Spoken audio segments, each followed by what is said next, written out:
यो रेडियो नेपाल हो। गोपाल बस्नेतबाट समाचार सुन्नुहोस्। सानो पार्टी छ। आउनुहोस् साथीहरु कोही छुट्नु भएको छ भने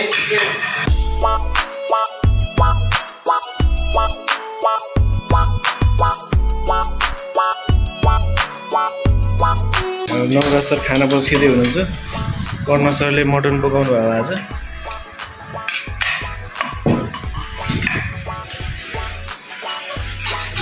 अरू सरहरू चाहिँ पर हुनुहुन्छ।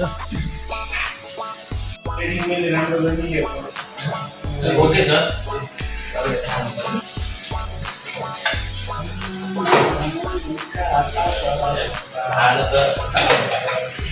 ल पन्सर हेरेर हेर्नु पर्यो नि यहाँ। ल पानी बोतल